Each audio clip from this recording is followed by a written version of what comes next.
Subsidiary books, ठीक है। Subsidiary books में हम लोगों ने परचेज बुक पढ़ा, सेल्स डे बुक पढ़ा, परचेज रिटर्न, सेल्स रिटर्न ये पढ़ा है। अब हम लोग कैश बुक पढ़ेंगे, लेकिन उसके पहले एक पॉइंट जो बाकी था, जो लास्ट क्लास में करवाने का सोचे थे लेकिन लास्ट क्लास तो नहीं ले पाए थे, तबीयत खराब था। तो देखो लास्ट क्लास में मुझे जो करवाना था वो भी करवाएंगे आज, ठीक है। और कुछ होमवर्क देंगे, उसके साथ कैश बुक भी हम लोग करेंगे। कैश बुक में क्या होता है, देखो कैश बुक बताते हैं। कैश बुक क्या होता है, सब्सिडियरी बुक्स में पहले हम लोगों ने पढ़ा था कि कौन से बुक में कौन सा चीज रजिस्टर किया जाता है। जैसे देखो परचेज डे बुक में क्या रजिस्टर करते हैं, जो भी क्रेडिट परचेज होता है, लेकिन वही क्रेडिट परचेज का रिकॉर्डिंग होगा जो कि ट्रेडर का ट्रेडिंग गुड्स है, यानी मर्चेंडाइज गुड्स है।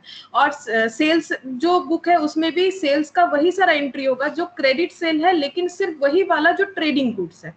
और सेल्स रिटर्न में भी वही होगा, जो सेल्स बुक्स में एंट्री होगा सेल्स रिटर्न में वही क्रेडिट सेल अगर रिटर्न हो रहा है तो उसका एंट्री होगा, और परचेस जो है क्रेडिट परचेस वो अगर रिटर्न हो रहा है तो उसका एंट्री होगा, ठीक है। और आज हम लोग सीखेंगे कि इस बुक से हम लोग को पोस्टिंग कैसे करना है, ये पॉइंट सीखेंगे, एंड कैश बुक। और कैश बुक बहुत ही एक इम्पॉर्टेंट बुक है, सब्सिडियरी बुक्स है, ठीक है। इसमें हम लोग क्या रिकॉर्ड करते हैं, cash payment and cash receipt, चाहे वो जिस भी रीजन से हो, चाहे वो गुड्स हो, मर्चेंडाइज, या फिर मतलब फिक्स्ड एसेट हो, करंट एसेट हो, जो भी हो, उसके लिए हम लोग कैश बुक में एंट्री करेंगे, ठीक है। और कैश बुक में सारा कैश पेमेंट और कैश रिसिप्ट होगा। अब कैश बुक जो हमारा 3 टाइप्स का हो सकता है, ठीक है। एक होता है सिंपल कैश बुक जिसमें एक ही अमाउंट कॉलम होगा, एक हो सकता है double column cash book. Double column 2 तरह का हो सकता है, cash with bank column, cash with discount column, bank with discount column, 3 types हो सकता है, ठीक है। और जो 3 कॉलम कैश बुक है उसमें cash, bank and discount column इस तरह से होगा। तो हम लोग यहाँ पर आज वही सब डिटेल्स में सीखेंगे। तो पहले हम लोग लास्ट दिन जो पोस्टिंग करना था उसका एक जस्ट एग्जांपल करते हैं, बाकी तुम लोग होमवर्क करोगे तो समझ जाओगे।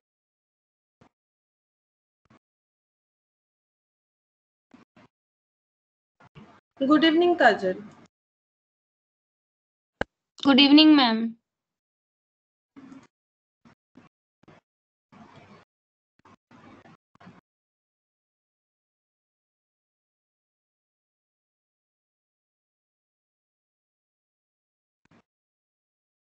Good evening Pragati. Good evening. अच्छा देखो, अब हम लोग क्या करेंगे, ये पूरा नहीं करना है, ये तुम लोग का होमवर्क रहेगा। जस्ट हम एक ये इलास्ट्रेशन 1 ही ले लेते हैं।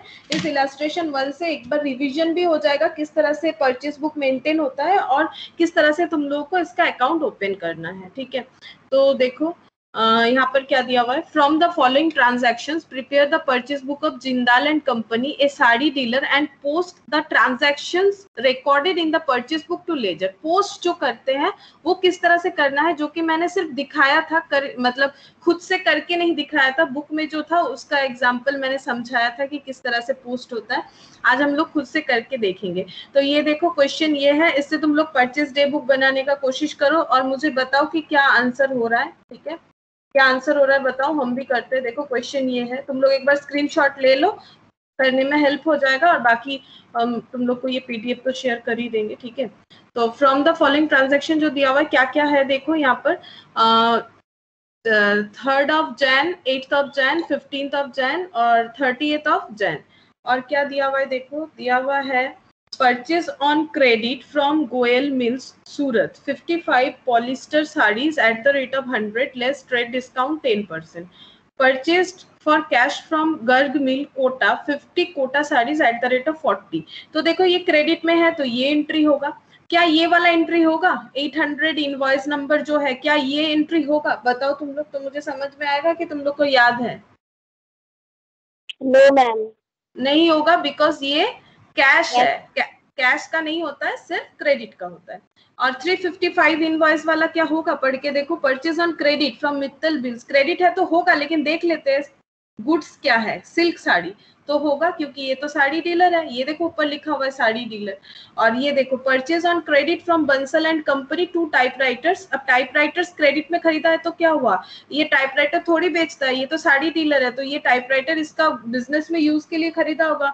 गुड्स तो ट्रेडिंग गुड्स तो है नहीं, तो फिर इसे नहीं लेना है सिर्फ। और 2 हम लोगों का इनवॉइस नंबर वाला एंट्री होगा, एक 401 और एक 355। 5। तो हम लोग फटाफट एक बार परचेस बुक बना लेते हैं और पोस्टिंग सीख लेते हैं।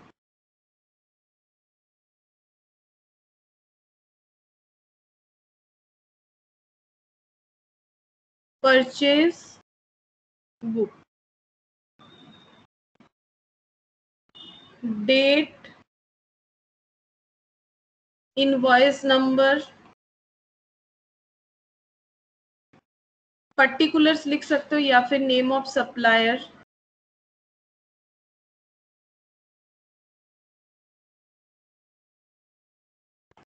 डिटेल्स और अमाउंट। ठीक है, डिटेल्स अमाउंट इस तरह से लिख लो। अलग अलग बुक में अलग अलग इसका फॉर्मेट होता है, क्योंकि ये अपने हिसाब से हम लोग कर सकते हैं, कोई प्रॉब्लम नहीं होता है इसमें। नेम ऑफ सप्लायर की जगह पर्टिकुलर लिख सकते हो, इससे कुछ भी फर्क नहीं पड़ेगा। अब यहाँ पर डेट लिख लेते हैं। डेट देखो क्या है, डेट है 3/1/2001।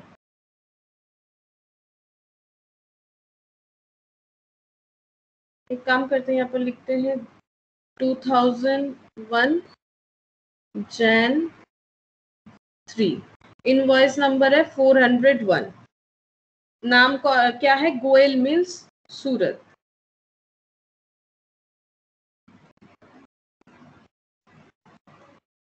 लेजर फोलियो नंबर नहीं पता, छोड़ दो।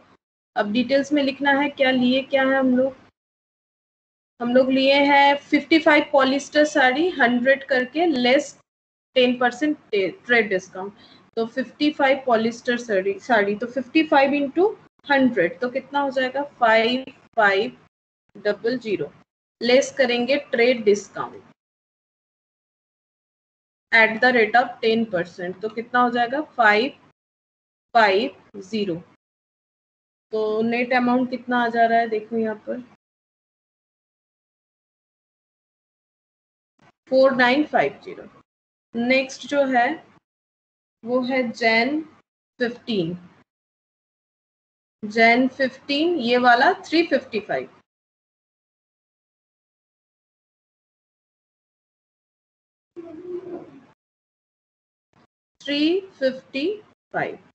यहाँ पर Mittal mills Bangalore,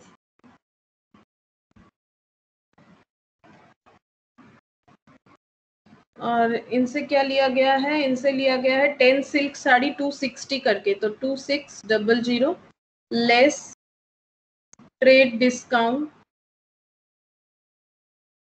eight the rate of 10% 260। तो कितना आ जाएगा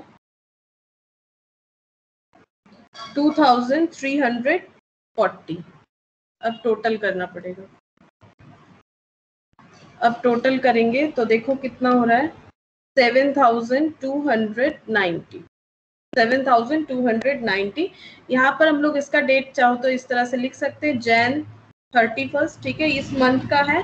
और यहाँ पर हम लोग लिख सकते हैं चाहे तो परचेज अकाउंट, मतलब हम लोगों ने टोटल इतना परचेज किया है, और परचेज अकाउंट हमेशा डेबिट होता है, ठीक है। तो यहाँ पर चाहो तो ब्रैकेट में डेबिट भी लिख सकते हो। तो ये हो गया हमारा परचेज अकाउंट।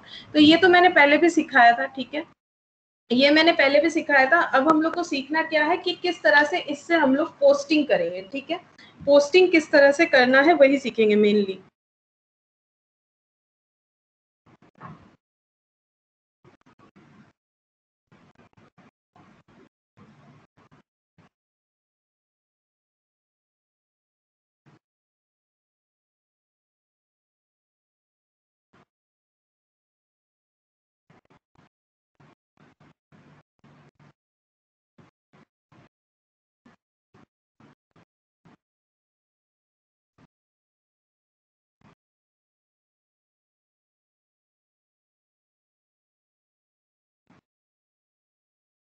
तो पोस्टिंग किस तरह से सीखेंगे, पोस्ट करने के टाइम हम लोग को क्या ध्यान में रखना है। देखो जब हम लोग पोस्ट करेंगे तो हम लोग को क्या ध्यान में रखना है, देखो हम लोग यहाँ पर देखेंगे कि कितना सारा सप्लायर्स का नाम यहाँ पर है। तो देखो यहाँ पर 2 सप्लायर्स का नाम दिया हुआ है, ठीक है।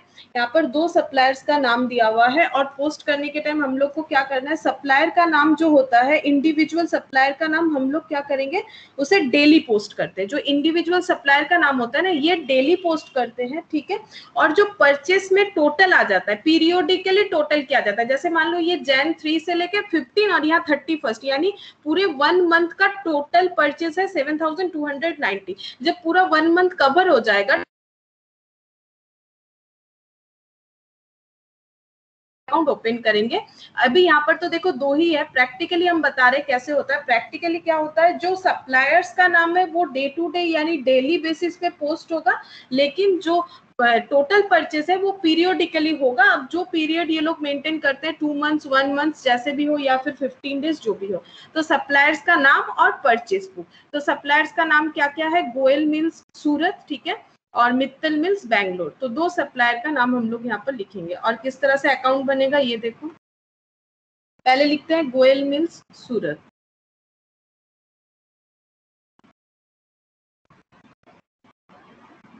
ये डे टू डे करना है, मतलब जिस दिन परचेस बुक में एंट्री करेंगे उसी दिन करना है, ठीक है। और यहाँ पर हम एक बार फॉर्मेट दिखा देते हैं कैसे होता है। Date, particular, folio number, amount, फिर यहाँ पर डेट, पर्टिकुलर, फोलियो नंबर और अमाउंट। तो डेट, पर्टिकुलर, फोलियो नंबर और अमाउंट।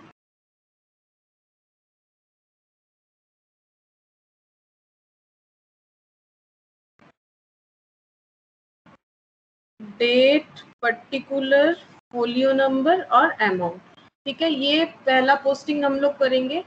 तो ये है गोयल मिल्स सूरत, ठीक है।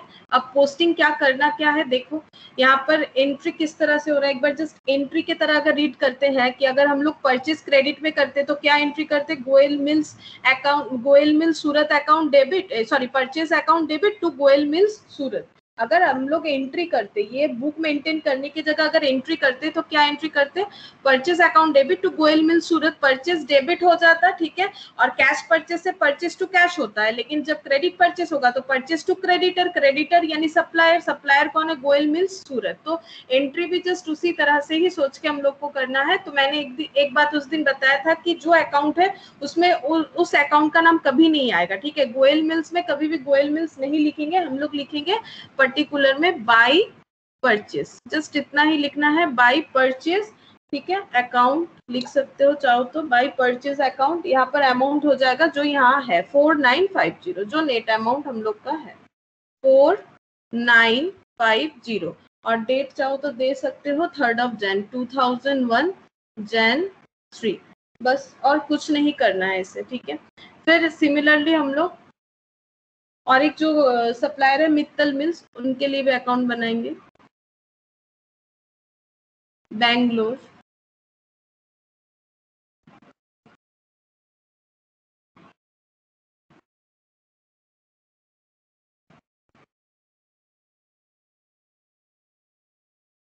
Date, particular, folio, amount, date, particular, folio, amount. तो यहाँ पर भी सिमिलरली वैसे ही होगा, by purchase 2340, by purchase 2340, date हम लोग लिख सकते हैं Jan 15।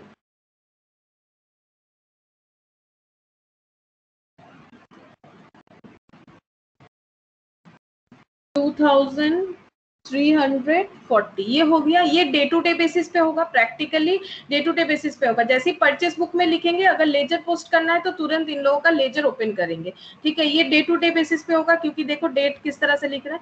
लेकिन ये वाला जो है परचेस अकाउंट का एक लेजर बनाएंगे, ठीक है। वो परचेस बुक के लिए जो लेजर बनाएंगे वो 31 Jan के लिए होगा, ठीक है। मतलब at the end of the period, जो कि 1 मंथ का है इन लोगों का।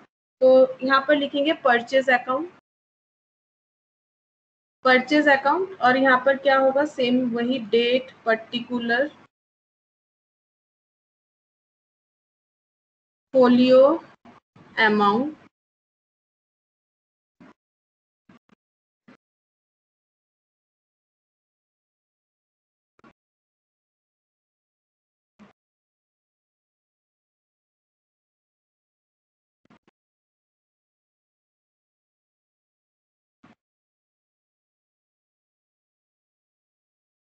लेकिन यहाँ पर किस तरह से लिखना है, देखो यहाँ पर एंट्री, एक बार सोचो, एंट्री सोचोगे तो ये बड़े आसानी से ही हो जाएगा। हम लोग का एंट्री था परचेज टू क्रेडिटर, ठीक है, तो हम लोग को लिखना चाहिए टू क्रेडिटर, लेकिन यहाँ पर हम लोग टू क्रेडिटर नहीं लिखेंगे, ठीक है। हम लोग किस तरह से लिखेंगे, देखो ये लिखेंगे हम लोग, ये हम लोग लिखेंगे पहले, देखो एक कैश का एंट्री है वो भी लिखेंगे। अच्छा ठीक है, पहले क्रेडिट एंट्री समझा देते हैं। ये देखो यहाँ पर देखना पड़ेगा, देखो यहाँ पर purchase on credit from Goyal mill Surat है, ये परचेज बुक में जो जाएगा वो हम लोगों ने कर दिया, दैट इज इनवॉइस नंबर 401 और इनवॉइस नंबर 355।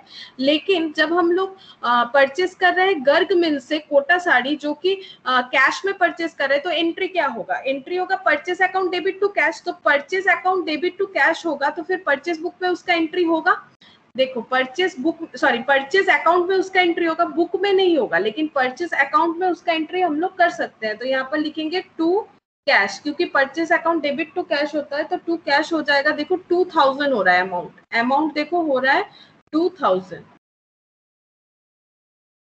ये देखो 50 इंटू 40 2000 हो रहा है। लेकिन ये टाइपराइटर जो है वो एंट्री नहीं होगा, क्योंकि टाइपराइटर का एक बार जनरल एंट्री सोचो ना, टाइपराइटर का जनरल एंट्री होता है फिक्स्ड एसेट का, होता है fixed asset account debit to cash. तो फिर क्या हो जाएगा, अभी कैश में नहीं है, क्रेडिट में है, तो to Bansal and company, typewriters account debit to Bansal and company. तो अगर जो अकाउंट हम लोग ओपन कर रहे हैं, ना तो ये टाइपराइटर अकाउंट है, ना तो ये बंसल एंड कंपनी अकाउंट है, तो नहीं होगा, इसलिए परचेज टू कैश होगा। और बाकी परचेज बुक को जब क्लोज करेंगे तो क्या करेंगे, परचेज बुक को क्लोज हो रहा है 31 जैन को, ये देखो जैन 31। अब इसको किस तरह से लिखना है, अगर हम लोग नॉर्मल लेजर ओपन करते हैं तो परचेज टू लिखते, Goyal mills to Mittal mills, ठीक है, उस तरह से ना लिख के हम लोग को लिखना है टू सन्ड्रीज, ठीक है, to sundries as per purchase book, to sundries as per purchase book, purchase book के हिसाब से, तभी तो हम लोग सब्सिडियरी बुक फॉलो करते हैं, परचेज बुक के हिसाब से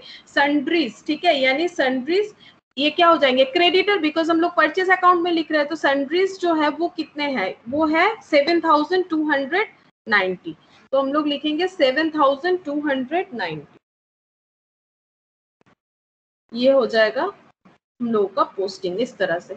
तो पोस्टिंग में देखो क्या क्या करना है हम लोगों को, ये तो परचेज बुक तो पता ही है तुम लोग को, किस तरह से परचेज बुक हम लोगों को ओपन करना है। परचेज बुक में वही लिखेंगे जो कि क्रेडिट मर्चेंडाइज गुड्स होगा, ठीक है, इसके अलावा कुछ नहीं लिखना है। और यहाँ पर अकाउंट भी उन्हीं लोगों का ओपन होगा जिनका डिटेल्स यहाँ पर है, इस बेसिस पे हम लोग को पोस्टिंग करना है। तो देखो गोयल मिल्स सूरत, ठीक है, और मित्तल मिल्स बैंगलोर, तो ये दो अकाउंट ओपन कर लिया, और इसका posting day to day basis पे होता है। जैसे 3 जैन को यहाँ लिखेंगे, 3 जैन को ही ये वाला ओपन हो जाएगा, फिर ये 15 जैन को लिखेंगे, ये भी 15 जैन को ओपन हो जाएगा। लेकिन ये जो टोटल है ये तो at the end of the month मिलेगा हम लोगों को, तो जैसे at the end of the month होगा ये account at the end of the month open हो जाएगा, दैट इज परचेज अकाउंट। अब परचेज अकाउंट में कैश परचेज है देखो इतना 2000 का, और बाकी ये जो है टोटल जो है यहाँ पर मिल रहा है, उसको क्या लिखना है, इंडिविजुअल नाम के साथ नहीं लिखना है। उसी प्रॉब्लम को हटाने के लिए तो हम लोगों ने परचेज बुक मेंटेन किया है, वहां पर हम लोग सिर्फ टोटल लिख देंगे टू सन्ड्रीज बोल के एज पर परचेज बुक, ठीक है। और यही वाला चीज तुम लोग को सेल्स में, सेल्स बुक में भी करना है। सेल्स बुक में जब तुम लोग यहाँ पर सेल का डिटेल्स लिखोगे, उन्हीं कस्टमर का अकाउंट ओपन करोगे, और यहाँ पर परचेस अकाउंट की जगह लिखना है तुम लोगों को सेल्स अकाउंट। और सेल्स अकाउंट में अगर कैश सेल होगा तो यहाँ पर एंट्री हो जाएगा, ये अगर सेल्स अकाउंट होता है तो एंट्री होगा कैश टू सेल्स, तो बाई सेल्स होगा, और बाई सन्ड्रीज होगा एज पर सेल्स बुक, बस बाई साइड में आ जाएगा, ये सब टू साइड में आ जाएगा, कस्टमर का नाम टू साइड में आ जाएगा। तो तुम लोग को इस तरह से करना पड़ेगा। तो आई होप कि ये तुम लोग को समझ में आया हो। पोस्टिंग मैंने उस दिन भी दिखाया था, बस करके नहीं दिखाया था, ये देखो, तो ये मैंने करवाया, ठीक है, पोस्टिंग। अब तुम लोग को ये हम होमवर्क में देंगे, तुम लोग ट्राई करना। इलास्ट्रेशन 2 जो है इसमें सेल्स बुक प्रिपेयर करना है और इसका लेजर पोस्टिंग करना है, ठीक है। उसके बाद देखो यहाँ पर और एक है illustration, purchase return book prepare करना है और उसका लेजर पोस्टिंग करना है, और यहाँ पर सेल्स रिटर्न बुक है और उसका लेजर पोस्टिंग करना है, करके मुझे दिखाना है, ठीक है, करके मुझे दिखाना है। और अब हम लोग पढ़ेंगे डेबिट नोट क्रेडिट नोट, एक बार पढ़ते हैं क्योंकि डेबिट नोट क्रेडिट नोट उस दिन आ रहा था। कौन से कंसेप्ट में आ रहा था डेबिट नोट क्रेडिट नोट, याद है तुम लोगों को कब आ रहा था? बता सकते हो डेबिट नोट क्रेडिट नोट वाला कंसेप्ट कब आ रहा था? Returns book. हाँ, रिटर्न्स बुक में हम लोग डेबिट नोट क्रेडिट नोट का कंसेप्ट यूज कर रहे थे कि एक पार्टी डेबिट नोट रेज करता है, एक पार्टी क्रेडिट नोट रेज करता है। अब देखो क्या होता है, a debit note is prepared by the purchaser, ठीक है, परचेजर जो है वो डेबिट नोट प्रिपेयर करता है, ठीक है।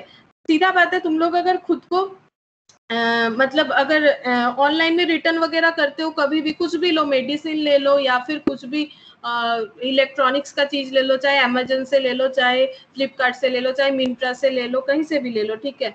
तो ये देखो, तो यहाँ पर बोल रहा है कि अगर कभी भी रिटर्न करते हो ना, तो तुम लोग क्या जनरेट करते हो पता है? डेबिट नोट जनरेट करते हो, डेबिट नोट जनरेट करते हो, क्योंकि तुम जिससे खरीद रहे हो वो तुम्हारा क्या है, अगर तुम लोग बाद में पेमेंट कर रहे हो तो वो एक वन टाइप ऑफ तुम्हारा क्रेडिटर सप्लायर हो गया, ठीक है। तो क्रेडिटर को अगर कैंसिल करना है तो डेबिट ही करना पड़ता है, that's why debit note generate होता है। तो देखो क्या है, a debit note is prepared by the purchaser, यानी हम लोग, ठीक है, हम लोग तो ना तो फ्लिपकार्ट है ना तो अमेजन है, तो हम लोग खुद को सोच सकते हैं कि ये debit note is prepared by the purchaser and contains the date of return. वहां क्या क्या लिखना पड़ता है, डेट ऑफ रिटर्न क्या है वो बोलो, ठीक है, name of the supplier to whom the goods have been return, किसे रिटर्न कर रहे हैं वो बोलना पड़ेगा, details of the goods return, ठीक है, और जो गुड्स रिटर्न करे उसका डिटेल्स वहां पर दिखाना है, और रीजन, ठीक है, और reason for returning the goods, ठीक है। तो जब भी डेबिट नोट रेज होता है, मैंने बहुत बार किया है, कुछ भी रिटर्न किया है, तो उसमें क्या होता है, ये रीजन बताना पड़ता है। वहां उन लोगों का खुद से बहुत सारा ऑप्शन आ जाता है कि डिफेक्टिव था, पसंद नहीं आया, या फिर बहुत सारा रहता है, तो वहां से एक चूज करना पड़ता है और रिटर्न जनरेट करना पड़ता है, ठीक है। और डेट वेट वहां पर खुद से ही रहता है, तो फिर हम लोग को कुछ फिलअप नहीं करना पड़ता है, बस रीजन दिखाने से ही हो जाता है। लेकिन प्रैक्टिकली कैसे होता है, प्रैक्टिकली देखो, प्रैक्टिकली अगर किसी सप्लायर को हम लोगों को रिटर्न करना है और डेबिट नोट जनरेट करना है, तो वहां पर नाम, डेट और गुड्स का डिटेल्स ये देना बहुत ही जरूरी है, अदरवाइज नहीं पता चलेगा कि कौन सा गुड्स रिटर्न हो रहा है। और क्रेडिट नोट कौन जनरेट करेगा? क्रेडिट नोट सेलर, ठीक है, यानी वो कंपनियां, ठीक है, जिन्हें हम लोग रिटर्न कर रहे हैं। तो क्रेडिट नोट वो जनरेट करेंगे, क्योंकि उन लोग के हिसाब से सोचो, हम लोग उनके डेटर या कस्टमर है, ठीक है। अगर उनको हमें कैंसिल करना है तो क्रेडिट करना पड़ेगा, बिकॉज डेटर या फिर कस्टमर जो भी बोलो वो डेबिट होता है, उनका बैलेंस डेबिट होता है, उन्हें कैंसिल करना है तो क्रेडिट करेंगे। एक credit note is prepared by the seller and contains the date of return of goods. अब इन लोगों को क्या लिखना है, सेम ऐसे ही लिखना है कि कौन से डेट पे गुड्स रिटर्न हो रहा है, the name of the customer, कौन रिटर्न कर रहा है, और details of the goods received back and the amount of such good, उस गुड्स का अमाउंट कितना था, ठीक है, और डिटेल्स जो मिल रहा है, जो रिसीव हो रहा है, तो ये हम लोग को डिटेल्स मेंटेन करना पड़ेगा। यही होता है डेबिट नोट और क्रेडिट नोट। अब यहाँ पर कुछ ऐसे समझने के लिए दे दिया, कौन प्रिपेयर करता है, इसमें हम लोगों ने अभी सब डिटेल्स इसी में पढ़ लिया। कौन प्रिपेयर करता है, डेबिट नोट कौन प्रिपेयर करेगा, हम लोग यानी परचेजर। क्रेडिट नोट कौन प्रिपेयर करेगा, सेलर, ठीक है। तो जरूरी नहीं है कि हमेशा हम लोग परचेजर ही हो, तुम लोग भी अगर बड़ा कंपनी बनाओगे बड़े होके, तो फिर तुम लोग भी क्या बन जाओगे, सेलर बन जाओगे, कोई प्रॉब्लम नहीं। फिलहाल के लिए याद रखने का मतलब सुविधा के लिए हम बोल रहे हैं कि तुम लोग खुद को परचेजर मान सकते हो, क्योंकि फिलहाल हम लोग परचेजर ही है, ठीक है। अब देखो क्या क्या कंटेंट होगा, वही इसे पार्ट पार्ट करके बता दिया। डेट ऑफ रिटर्न, ये भी देखो date of return, name of the supplier, और यहाँ पर क्या हो जाएगा, name of the customer, details of goods, और रीजन फॉर रिटर्निंग, यहाँ पे reason for returning. It is used as source document for recording in purchase return book. यही पढ़ते हुए तो पॉइंट आया था हम लोगों के पास कि debit note and credit note. तो देखो सोर्स डॉक्यूमेंट जो है, ये परचेज रिटर्न बुक में जब भी हम लोग कुछ मतलब एंट्री करने जाएंगे रिटर्न का, तो ये सोर्स डॉक्यूमेंट के हिसाब से हम लोग का काम करेगा कि ये देखो डेबिट नोट नंबर इतना, अच्छा इसने रिटर्न किया था, इस कस्टमर ने रिटर्न किया था। और जैसे ही सेल्स रिटर्न वाला होगा उसमें हम लोग यूज करेंगे क्रेडिट नोट। क्यों प्रिपेयर किया जाता है? It is prepare to debit supplier account. देखो जैसे जो मैंने एकदम स्टार्टिंग में ही कहा था, क्योंकि सप्लायर अकाउंट या फिर क्रेडिटर अकाउंट हमेशा क्रेडिट होता है, अगर उसे कैंसिल करना है तो हमें उसे डेबिट करना पड़ेगा। और it is prepare to give credit to customer, customer या फिर जो डेटर होते हैं वो हमेशा डेबिट होते हैं, अगर हम लोग को उनको क्रेडिट करना है, कैंसिल करना है तो क्रेडिट करना पड़ेगा। तो हम लोग कस्टमर को कैंसिल करें क्योंकि वो गुड्स रिटर्न कर रहा है, और यहाँ पर सप्लायर को कैंसिल करें क्योंकि हमें गुड्स नहीं चाहिए, हम लोग खुद गुड्स को रिटर्न कर रहे हैं। तो बस यही होता है डेबिट नोट और क्रेडिट नोट। और ये वाला जो है तुम लोग इसका होमवर्क करके मुझे दिखाओगे, ये उतना भी कुछ टफ नहीं है क्योंकि मैंने सिखा दिया किस तरह से purchase book, sales book, purchase return, sales return करना चाहिए। बस पोस्टिंग एक ही दिखाया लेकिन तुम लोग कर पाओगे। अब नेक्स्ट हम लोग पढ़ेंगे आज कैश बुक। देखो कैश बुक क्या होता है। कैश बुक बहुत ही इंपॉर्टेंट एक सब्सिडियरी बुक्स है, ठीक है, जिससे छोटा बड़ा, ठीक है, स्मॉल हो बिग हो, सारा ऑर्गेनाइजेशन मेंटेन करता है। और चाहे वो प्रॉफिट मेकिंग हो चाहे वो नॉन प्रॉफिट मेकिंग हो, ठीक है, मतलब वो प्रॉफिट के लिए काम करता है वो ऑर्गेनाइजेशन, या फिर प्रॉफिट नहीं, सिर्फ एनपीओ है, नॉन प्रॉफिट ऑर्गेनाइजेशन है। नॉन प्रॉफिट ऑर्गेनाइजेशन का मतलब होता है कि ऐसा ऑर्गेनाइजेशन जो प्रॉफिट नहीं कमाता, ऐसा नहीं बोल सकते, ठीक है, इसका मतलब ये नहीं कि प्रॉफिट नहीं कमाता है, प्रॉफिट तो कमाता है, ऑर्गेनाइजेशन है, प्रॉफिट नहीं कमाएगा तो चलेगा कैसे, लेकिन प्रॉफिट का जो पोर्शन है वो खुद कंज्यूम नहीं करता है। वो ऑर्गेनाइजेशन प्रॉफिट का जो पोर्शन है उसे क्या करता है, उसे दूसरों के काम पे, मतलब जिस पर्पस से वो ऑर्गेनाइजेशन बना है उस पर्पस पे ही उसे यूज करता है। पर्सनली जो लोग काम कर रहे हैं वहां पर वो लोग नहीं यूज कर सकते, ठीक है। सोशल वर्क जैसा होता है, जैसे कि सरकारी स्कूल वगैरह होता है, सरकारी हॉस्पिटल, प्राइवेट नहीं, ठीक है, गवर्नमेंट हॉस्पिटल वगैरह जो होता है ये सब एनपीओ होता है, ठीक है, या फिर कोई क्लब हुआ ये सब, तो इसे एनपीओ बोलते हैं। तो जो भी हो, एनपीओ हो या फिर मतलब प्रॉफिट ओरिएंटेड ऑर्गेनाइजेशन हो, सब कोई कैश बुक मेंटेन करते हैं। कैश बुक देखो स्पेशल जर्नल यानी वही सब्सिडियरी बुक, ठीक है, जो जिसमें हम लोग क्या रिकॉर्ड करेंगे, cash receipt and cash payment. इसमें हम लोग को ये नहीं देखना है कि मतलब ये फिक्स्ड एसेट का है या नहीं है, कैश रिसिप्ट हुआ तो एंट्री करेंगे, कैश पेमेंट हुआ तो भी एंट्री करेंगे। अब कैश बुक को देखो बोला जाता है कि कैश बुक एक जर्नल भी है एक लेजर भी है। क्यों बोला जाता है, क्योंकि देखो जर्नल क्यों है, जर्नल वही होता है ना जो मतलब जहां पर हम लोग फर्स्ट टाइम एंट्री करते हैं, जर्नल होता है प्राइमरी एंट्री जो होता है उसे हम लोग बोलते हैं जर्नल। तो देखो क्या बोल रहे हैं, the cash book is a book of original entry since transaction are recorded for the first time from source document. क्योंकि ये जितने भी डे बुक्स है उसमें सोर्स डॉक्यूमेंट से फर्स्ट टाइम एंट्री कहां पर हो रहा है, जर्नल कहीं पर नहीं हो रहा है। परचेस बुक में हम लोग क्या करते हैं, जो भी एंट्री क्रेडिट परचेस का करें उसका जर्नल कहीं भी नहीं होगा। ये सब बुक्स में जो एंट्री आ रहा है उसको छोड़ के बाकी सारा एंट्री होता है जर्नल प्रॉपर में। अगर हम लोग बुक्स मेंटेन कर रहे हैं जैसे कि purchase day book, sales day book, तो फिर क्रेडिट परचेज, क्रेडिट सेल, ये सब का जर्नल एंट्री पास करने का कोई जरूरत नहीं होता है, वो सोर्स डॉक्यूमेंट से डायरेक्टली बुक्स में चला जाता है। उसी तरह से कैश बुक भी एक सब्सिडियरी बुक्स है, तो वो भी सोर्स डॉक्यूमेंट से डायरेक्टली कहां पर एंट्री हो जाएगा, कैश बुक में एंट्री हो जाएगा। लेकिन कैश बुक का जो फॉर्मेट है, the cash book is a ledger, क्यों, in the sense that it is designed in the form of a cash account। लेकिन इसका जो फॉर्मेट है ना वो परचेज बुक या सेल्स बुक की तरह नहीं है, या फिर परचेज रिटर्न सेल्स रिटर्न की तरह नहीं है। इसका फॉर्मेट है एक लेजर की तरह, यानी टी शेप में होता है, लेजर की तरह है, और जो कि एक कैश अकाउंट की तरह देखने में लगेगा। And record cash receipt on the debit side and cash payment on the credit side. और जिसमें हम लोग जो जब रिकॉर्ड करेंगे कैश रिसिप्ट एंड पेमेंट, जो कि मेन काम होता है कैश बुक का, तो कैश रिसिप्ट जो है वो डेबिट साइड में रिकॉर्ड करेंगे, कैश पेमेंट जो है वो क्रेडिट साइड में रिकॉर्ड करेंगे। दस द कैश बुक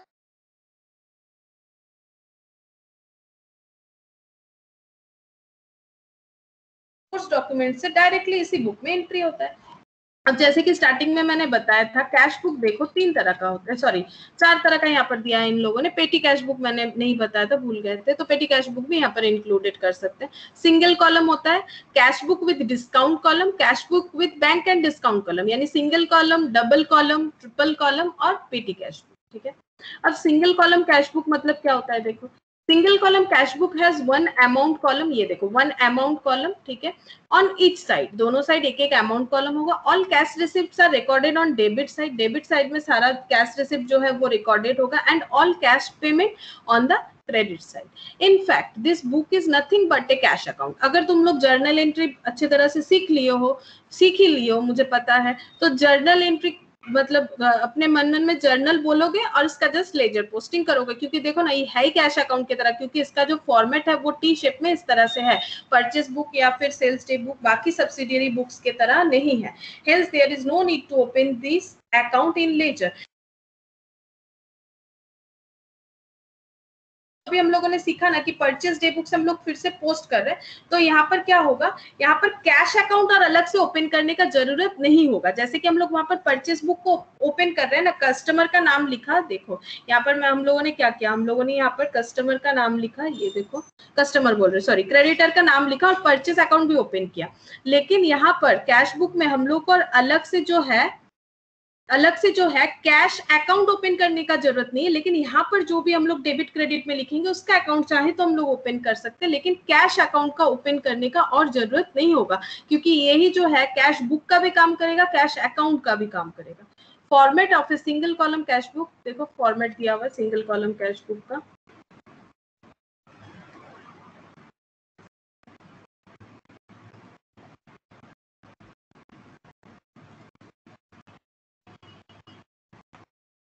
ये वाला format, date particular ledger folio amount, date particular ledger folio amount. अब देखो यहाँ पर एक इलस्ट्रेशन है,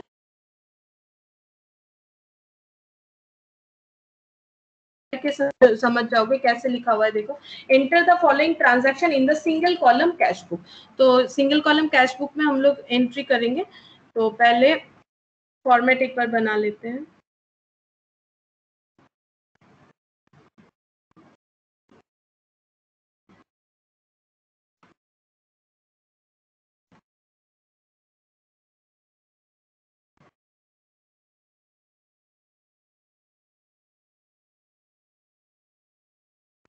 cash book,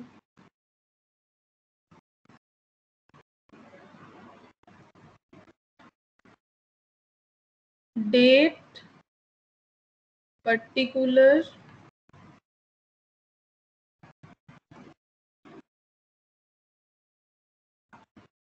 folio number, ledger folio amount. ये क्योंकि लेजर के तरह है तो यहाँ पर लेजर फोलियो लिखना पड़ेगा, जर्नल है ना इसीलिए लेजर फोलियो लिखना पड़ेगा। नॉर्मली जो लेजर ओपन होता है उसमें जर्नल फोलियो लिखा जाता है, लेकिन यहाँ पर हम लोग लिखेंगे लेजर फोलियो, जबकि फोलियो नंबर है नहीं, हम लोग चाहे तो नहीं भी लिख सकते हैं, लेकिन हाँ फॉर्मेट है तो मेंटेन करना पड़ेगा।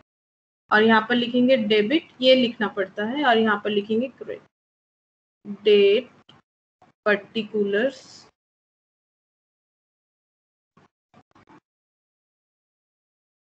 अब यहाँ पर तुम लोग चाहो तो इसको स्केल से इस तरह से कर सकते हो कॉपी में, ठीक है।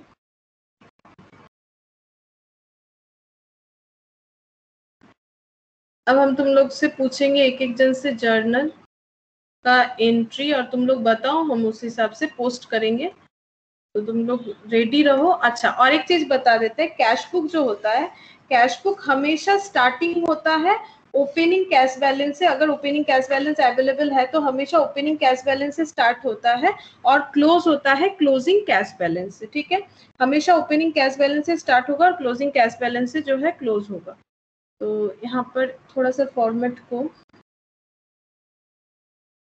ठीक ही है, और कुछ नहीं करना पड़ेगा, ठीक है, और लाइन हम नहीं हटाएंगे। तो सबसे पहले है देखो जैन 2001 का है, तो एक बार जैन 2001 लिख लेते हैं। यहाँ पर जैन, यहाँ पर लिख लेते हैं 2001 और यहाँ पर लिखते हैं जैन 1, ठीक है। Jain 1, cash in hand, cash मतलब है, हमारे पास है, पहले से ही है, कुछ ट्रांजैक्शन से नहीं आया, ओपनिंग है। ये देखो कैश, डेट देखो, डेट क्या है, 1 जैन, 1 जैन ओपनिंग डेट हो रहा है, जैन के मंथ का ओपनिंग डेट हो रहा है। 1 जैन में हमारे पास पहले से ही कितना पैसा है, 1700। तो कैश क्या होता है, कैश एसेट है या लाइबिलिटी है? अगर हाथ में पैसा है, तुम्हारे पास कैश अवेलेबल है, तो क्या है? अरे अच्छा फील होता है ना, एसेट, हाँ एसेट्स है। तो फिर एसेट है तो उसे क्या लिखना पड़ेगा, एसेट है तो हम लोग लिखेंगे, ब्रॉट डाउन किधर होगा, ऑल एसेट्स आर डेबिटेड, तो हो जाएगा टू बैलेंस BD, ठीक है। ब्रॉट डाउन होगा, ये देखो ये 2 साइड होता है, ये बाई साइड होता है, 2 बैलेंस BD, ठीक है। और अमाउंट कितना है 1700, अमाउंट है 1700, 2 बैलेंस BD 1700। अच्छा नेक्स्ट देखो क्या है, 5th of Jan paid to R Bansal, discount allowed by him ₹10। तो बताओ एंट्री क्या होगा, एंट्री समझ जाओगे तो यहाँ पर लिख भी सकते हो या फिर ये भी ध्यान में रख सकते हो। अभी हम लोगों ने पढ़ा था जब भी पैसा मिलेगा तो किधर लिखना है, डेबिट साइड, जब भी पैसा जाएगा तो लिखना है क्रेडिट साइड। तो ये देखो ये पे कर रहा है यानी पैसा जा रहा है, ठीक है, तो किधर लिखेंगे, क्रेडिट साइड लिखेंगे। लेकिन कंसेप्ट भी एक बार देख लो, कंसेप्चुअल भी देख लो क्या होगा। अगर तुम लोग आर बंसल को पे करते हो तो हम एक बार एंट्री बता देते हैं, एंट्री ये हो जाएगा R Bansal account debit to cash. लेकिन इस यहाँ पर बोला है डिस्काउंट अलाउड बाय हिम, ठीक है, उन्होंने हम लोगों को कुछ डिस्काउंट दिया है क्योंकि हम लोगों ने पे किया है आर बंसल को और उन्होंने डिस्काउंट दिया है 10 रुपीज। तो एक्चुअली एंट्री क्या हो जाएगा, एक्चुअली एंट्री होगा आर बंसल अकाउंट डेबिट, ठीक है, टू कैश, ठीक है, और to discount receipt, to discount receipt होगा ना, यही तो एंट्री होगा। ये देखो एंट्री क्या होगा, आर बंसल से अगर हम लोगों को पैसा मिला है, ठीक है, पैसा दिया है हम लोगों ने, तो एंट्री क्या होगा, paid to R Bansal. R Bansal को अगर पे करेंगे तो आर बंसल ऑब्वियसली हमारा क्रेडिटर था, तो ये एंट्री होता है ना, आर बंसल अकाउंट डेबिट, उन्हें कैंसिल कर दिया, पैसा पेमेंट किए तो टू कैश और उन्होंने डिस्काउंट दिया है तो टू डिस्काउंट रिसिप्ट। अब डिस्काउंट रिसिप्ट है देखो 10 रुपीज का है, ठीक है, उनको कैश दिया है हम लोगों ने कितना 1300 का कैश दिया है। अब डिस्काउंट हम लोग को मिला है 10 रुपीज, यानी आर बंसल से कितने का परचेज हुआ था, 1310 का परचेज हुआ होगा, तभी तो टू डिस्काउंट रिसिप्ट 10 और टू कैश 1300। अब इसको अगर थोड़ा सा लोग सिंप्लीफाई करते हैं तो एंट्री इस तरह से होता है, इसे बोलते हैं कॉम्पोजिट एंट्री। और इसे स्प्लिट करके देखो, इसका मतलब R Bansal account debit to discount receipt one entry and R Bansal account debit to cash second entry। और कैश ये 1300 होगा तो ये भी कितना हो जाएगा 1300, ठीक है, तो ये कितना हो जाएगा हम लोग का 13। अच्छा ये ना 300 है, अच्छा ये 300 करना पड़ेगा, वो वहां पर मिस्टेक है थोड़ा, ये 300 होगा। अच्छा तो ये पूरा ही चेंज करना पड़ेगा, वो 1 नहीं है, वो प्रिंटिंग मिस्टेक है, हम बताना भूल गए, 300 होगा। तो हम लोगों ने कैश दिया है कितना 300, डिस्काउंट मिला है 10, तो 310, तो ये भी हो जाएगा 300। और R Bansal account debit discount कितना मिला है 10 रुपीज, ठीक है। तो हम लोग कौन सा अकाउंट ओपन कर रहे हैं, हम लोग कर रहे हैं कैश, ठीक है, कैश। तो फिर इससे तो हमें कोई लेना देना है नहीं, ठीक है, डिस्काउंट से, क्योंकि हमारा बुक जो ओपन होके रखा है वो तो कैश बुक है और कैश बुक में हम लोग को सिर्फ उतना ही लिखना है जो अगर जितना कैश रिसिप्ट हुआ है या फिर कैश पेमेंट हुआ है। तो एक्चुअली आर बंसल को हम लोगों ने कितना पेमेंट किया है 300। अब डिस्काउंट मिला है वो उनसे हम लोगों ने 310 का लिया था चीज, उससे हमें कोई लेना देना नहीं है। लेकिन मैंने कंसेप्ट समझा दिया कॉम्पोजिट एंट्री का क्या मतलब होता है, कॉम्पोजिट क्या हुआ है, इसे स्प्लिट करोगे तो इस तरह से सोचना है और हम लोग को देखना है कि कौन सा अकाउंट में पोस्ट है। तो हम लोगों के पास कौन सा अकाउंट रेडी है, कैश अकाउंट। तो कैश में कैश तो लिखते नहीं है, तो हम लोग क्या लिखेंगे, बाई आर बंसल। तो लिखना है हम लोग को by R Bansal with date. तो डेट है हम लोगों का, यहाँ पर भी हम लिख लेते हैं 2001 और जैन, ये हो जाएगा 5th, बाई आर बंसल। अब यहाँ पर अमाउंट लिखेंगे 300, यहाँ पर अमाउंट लिखेंगे 300।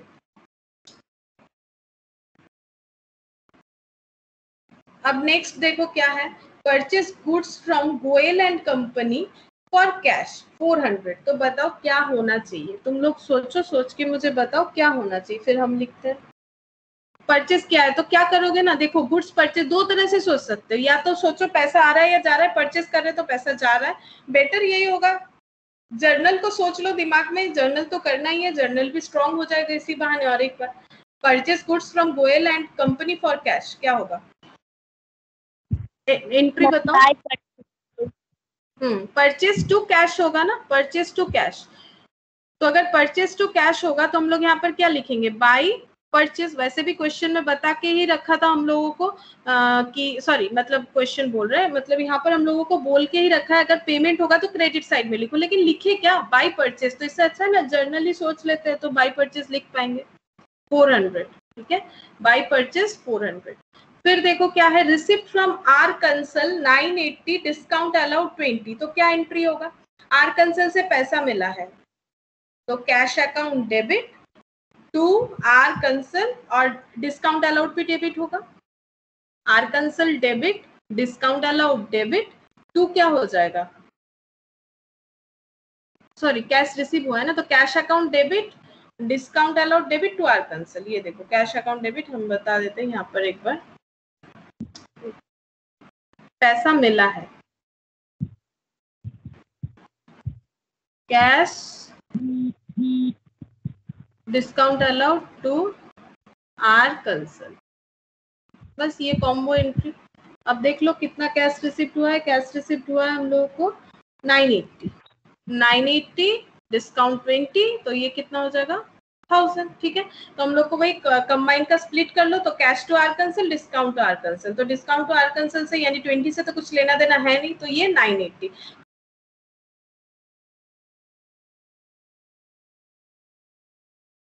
ठीक है, उसका रीजन ये है, ये देखो उसका रीजन ये है, ये इसे स्प्लिट करोगे तो एंट्री एक्चुअली ऐसा होना चाहिए था जिसे हम लोगों ने कंबाइन कर दिया, तो कंबाइन वैल्यू कभी भी कहीं नहीं पोस्ट होता है, चाहे कोई भी अकाउंट ओपन कर लो।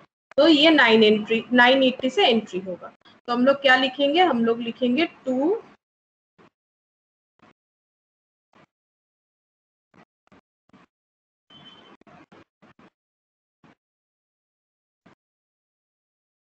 2 आर कंसल्टेंट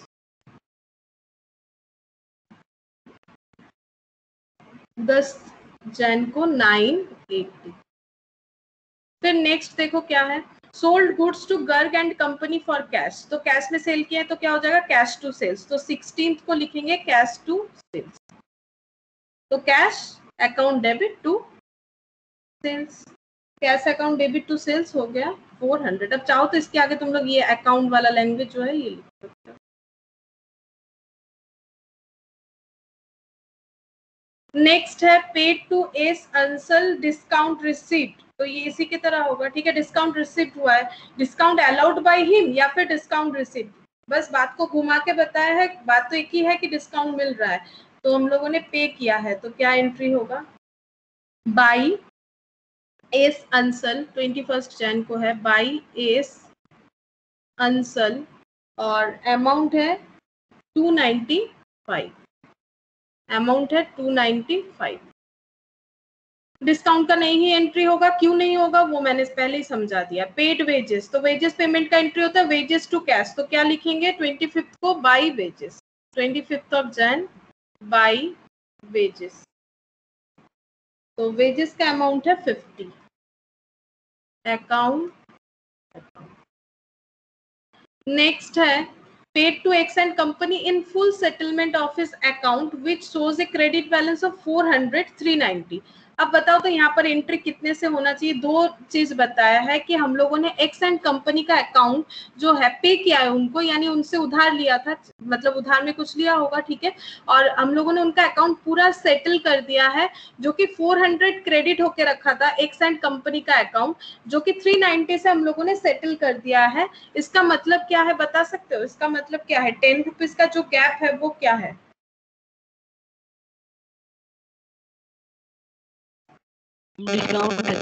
डिस्काउंट है। 400 का पेमेंट था, 390 में सेटल हो गया, ये जब लैंग्वेज सेटलमेंट लिखा हुआ है ना, फुल सेटलमेंट, यानी उन लोगों ने और कुछ मांगना नहीं है, वो 400 से 390 में मान चुके हैं, फुल सेटलमेंट, अकाउंट क्लोज हो गया, यानी उन लोगों ने 10 रुपीज का डिस्काउंट दिया। अब डिस्काउंट का तो क्या होगा, फिर एंट्री क्या होगा, पेड कर रहे हैं तो X and company account debit to cash to discount receipt, पहले वाले जैसा ही हो जाएगा, डिस्काउंट रिसिप्ट, फिर कॉम्बाइन एंट्री को स्प्लिट करके देखो, डिस्काउंट रिसिप्ट वाला एंट्री तो होगा नहीं, तो फिर 390 से हम लोग एंट्री करेंगे, और पेमेंट क्या है, जैसे ही पेमेंट करेंगे क्रेडिट साइड एंट्री होना चाहिए बाई एक्स एंड कंपनी, और डेट है 31, ये हो जाएगा 390। और लास्ट देखो हम लोगों ने खरीदा है एक फर्नीचर, वो भी 31 को खरीदा है, फर्नीचर खरीदने का एंट्री क्या होता है, पेमेंट करेंगे तो इधर ही लिखेंगे, बताओ फर्नीचर खरीदने का एंट्री क्या होता है, फर्नीचर अकाउंट दिया टू कैश, हाँ, बाय फर्नीचर, फर्नीचर एसेट हमेशा डेबिट करना पड़ता है, फिक्स्ड एसेट, फिक्स्ड एसेट को हमेशा डेबिट करना पड़ता है, तो बाई फर्नीचर। अब हम लोग को क्या करना है, अब हम लोग को अकाउंट को क्लोज करना है। तो अकाउंट को क्लोज करेंगे किस तरह से, टोटल करना है, ठीक है। टोटल करेंगे तो ये जो है इसे पूरा टोटल करो, 300 प्लस 400, पहले इधर टोटल करो, हमेशा डेबिट साइड ज्यादा होगा, ठीक है।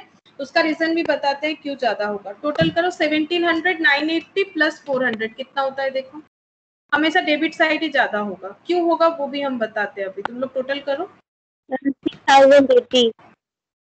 3080, तो इधर भी हो जाएगा 3080। अब ये क्या है, माइनस करना पड़ेगा, किस तरह से हम लोग क्लोज करेंगे, माइनस करना पड़ेगा। मैम 445 आया बैलेंस। 445 बाई बैलेंस CD, ठीक है। इसे लिखेंगे by balance CD, balancing figure. By लिखेंगे क्योंकि ये बाई साइड है, इधर टू साइड होता है, इधर बाई साइड होता है। बैलेंस है इसीलिए BAL मैंने शॉर्ट में लिखा है, बैलेंस। कैरिड डाउन, मतलब कैरी डाउन क्यों हुआ है पता है, देखो अगर इसे एक मतलब वेट मशीन जो होता है ना उसके तरह अगर सोचोगे, जैसे पहले अभी तो सब कंप्यूटराइज्ड होता है, पहले तुम लोग देखो वो लोहा का बटखरा बोलते हैं उसे, उससे वेट किया जाता था, तराजू जो होता है। तो एक तरफ 3080 है, इधर भी अगर 3080 बैलेंस करना होता है, कभी भी वेजिटेबल्स लेने जाओगे तो उस तरह से, आजकल तो वहां भी कंप्यूटराइज्ड होता है, तो देखना और थोड़ा सा दे देता है, ठीक है। बैलेंस करने के लिए क्या होता है, दोनों साइड जिधर कम होता है उधर ही हम लोग क्या करते हैं, वेट बढ़ा देते हैं। तो देखो इधर 3080 है, जबकि इधर 3080 से कम हो रहा था, ये पूरा टोटल 3080 से कम हो रहा था। अब जितना कम हो रहा है तो 3080 और जितना भी आया था यहाँ पर टोटल, तो तुम लोग का कितना कम हो रहा था, 445। तो एक्चुअली ये कितना हो रहा होगा, एक्चुअली ये हो रहा होगा 2635, ठीक है, 2635। इसका टोटल 2635 हुआ होगा यहाँ से यहाँ तक। तो ये 445 जो है ये कैरी करना है हम लोगों को, 3080 से कैरी करके इधर लाना है, तभी बैलेंस होगा, इसीलिए इसको बोलते हैं बैलेंस कैरिड डाउन, ठीक है, कैरिड डाउन करके लेके आए। इसे टू बैलेंस BD यानी टू साइड है इसीलिए, और ये एसेट है, कैश का ओपनिंग बैलेंस है। बैलेंस ब्रॉड डाउन मतलब पहले से कैरिड डाउन था, अब इसको जब नेक्स्ट मंथ में ला रहे हैं तो ब्रॉड डाउन करें। जैसे कि ये यहाँ पर हम लोग क्या करेंगे, देखो ये समझ जाओगे अभी तुम लोग। यहाँ पर हम लोग को क्या करना है, यहाँ पर हम लोग लिखेंगे नीचे टू बैलेंस, पूरा चाहो तो लिख सकते हो, टू बैलेंस BD 445, और यहाँ पर हम लोग मंथ दे देंगे 1 फेब, यहाँ पर फेब लिख दिया मैंने, फेब 1, ठीक है, और 2001 फेब 1, ठीक है, फेब 1 2001 का बैलेंस जो है वो ब्रॉड डाउन होके आ गया। ब्रॉड डाउन, कैरिड डाउन जो किया था हम लोगों ने, वो जब ओपन होगा तो ब्रॉड डाउन, ओपनिंग होगा तो ब्रॉड डाउन, क्लोजिंग होगा तो कैरिड डाउन, ठीक है। तो इस तरह से हम लोग कैश बुक प्रिपेयर करेंगे। ये हो गया सिंगल कॉलम कैश बुक।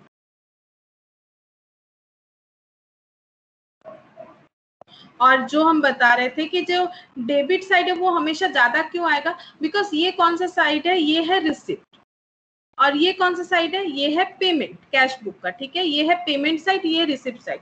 अब तुम्हारे पास उतना पैसा ही नहीं है तो तुम पेमेंट कैसे करोगे, ठीक है, क्योंकि यहाँ तो कैश पेमेंट हो रहा है, कैश पेमेंट और कैश रिसिप्ट हो रहा है, उधार वाला तो बात है ही नहीं। मतलब तुम्हारे पास पैसा अवेलेबल होगा तभी ना तुम किसी को पे कर पाओगे, तो कैश रिसिप्ट हमेशा ज्यादा ही होना चाहिए। इधर बैलेंस आ रहा है तुम्हारा तो तुम्हारा आंसर ही गलत है, क्योंकि देखो पेमेंट ज्यादा कर सकते हो, तुम्हारे पास उतना पैसा नहीं है फिर भी तुम पेमेंट करोगे ऐसा सोच रहे हो अगर तुम क्रेडिट में किसी से परचेस करो, बट यहाँ पर तो क्रेडिट का कोई बात ही नहीं है, सारा चीज कैश का ही हो रहा है, कैश रिसिप्ट कैश पेमेंट। तो अगर तुम्हारे पास मान लो टोटल 10 रुपीज है और तुम्हें पे करना है मान लो 12 रुपीज, तो तुम कैसे पे करोगे, कैश में पे करना, पे कर ही नहीं सकते। इसीलिए हमेशा कैश बुक का जो है डेबिट साइड ज्यादा होता है और क्रेडिट साइड हमेशा कम होगा। तुमको अगर 12 रुपीज पे करना है तो मिनिमम तुम्हारे पास 12 रुपीज तो होना ही चाहिए, और उससे ज्यादा होगा तभी तुम पे कर पाओगे। इसीलिए हमेशा याद रखो, ये शॉर्ट क्वेश्चन में भी पूछता है और रीजन भी पूछता है क्यों नहीं हो सकता। अब कैसे होगा, कैश का सारा ट्रांजैक्शन है, अगर उतना कैश है ही नहीं तो कैश पेमेंट कैसे करेंगे। इसीलिए हमेशा कैश बुक का जो डेबिट साइड है वो ज्यादा होता है और कैश पेमेंट मतलब जो क्रेडिट साइड है वो हमेशा कम होगा डेबिट साइड से। ये होता है रीजन। ये था सिंगल कॉलम कैश बुक। अच्छा, अब हम लोग पढ़ेंगे डबल कॉलम कैश बुक, ठीक है। डबल कॉलम कैश बुक देखो, एक उसका भी एग्जांपल करते हैं। यहाँ पर क्या दिया हुआ है, cash book with discount column has 2 amount columns, one for cash and another for discount. तो कैश बुक जो है वो 2 कॉलम्स भी हो सकता है। तो एक कॉलम में कैश लिख सकते हैं, दूसरे में discount on each side. All cash receipt and cash discount allowed are recorded in the debit side and all cash payment and discount receipt are recorded on the credit side. वैसे ही same receipt जो होगा उसे लिखना है debit side, और discount जो allowed करेंगे उसे डेबिट साइड लिखना है। और कैश पेमेंट जब करेंगे, जिसको पे करते हैं ना उसी से डिस्काउंट मिलता है, और जिनसे पैसा लेते हैं उन्हें डिस्काउंट देना पड़ता है। इसीलिए देखो कैश रिसिप्ट और डिस्काउंट अलाउड ये डेबिट साइड, और कैश पेमेंट और डिस्काउंट रिसिप्ट ये क्रेडिट साइड। अब फॉर्मेट यहाँ पर दिया है, देखो फॉर्मेट सेम ही है, बस एक कॉलम एक्स्ट्रा हो जाएगा, दैट इज डिस्काउंट कॉलम, और कुछ नहीं, बाकी सेम कॉलम है। और उस बेसिस पे हम लोगों को यहाँ पर एक क्वेश्चन है, इसे हम लोग करते हैं।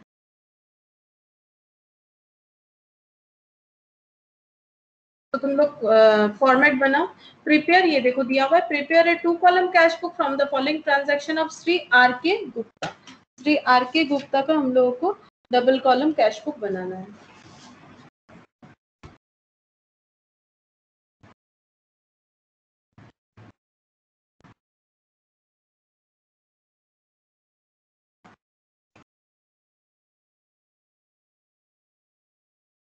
टू कॉलम या फिर डबल कॉलम लिख सकते हो।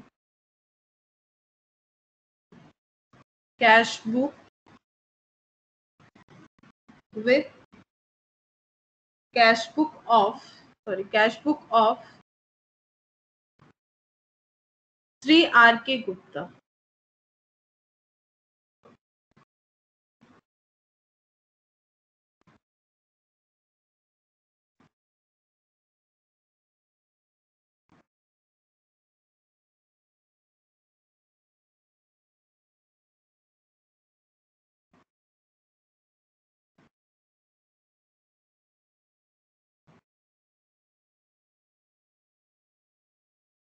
Date,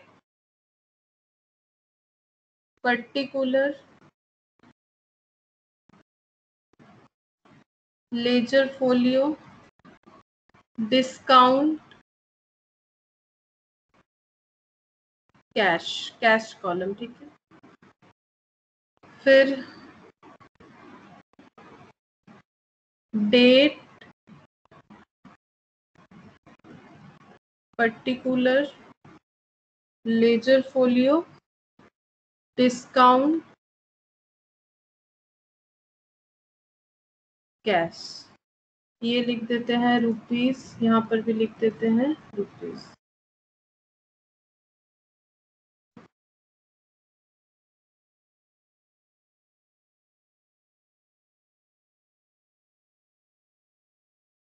डेट है जैन 2001।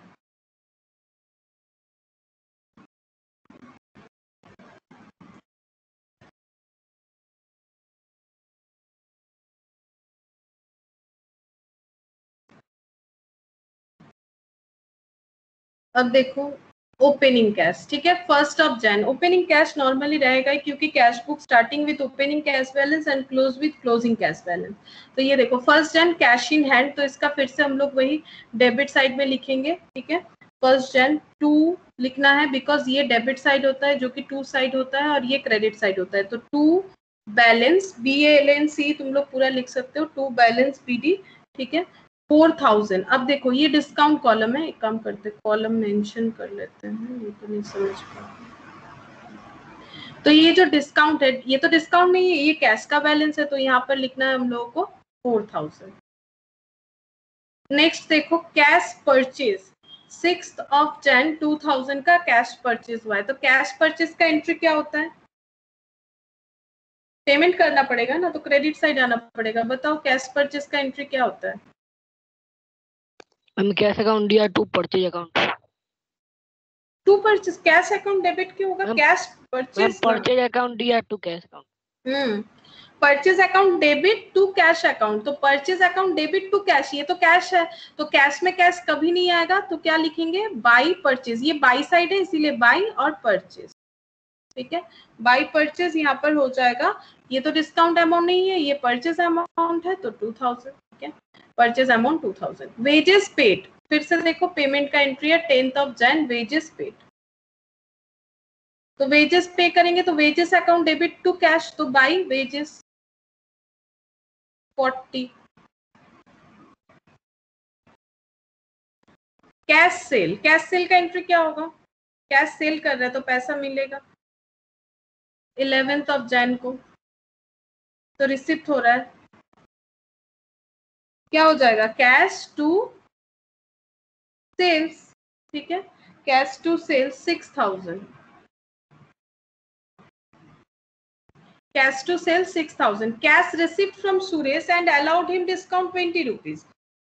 तो डिस्काउंट देने के बाद 20 रुपीज का हम लोगों ने 1980 रिसीव किया है। तो कैश रिसीव किया हम लोगों ने 11th ऑफ ना, ये डेट क्या था? ये तो 11th ऑफ जैन ही था क्या?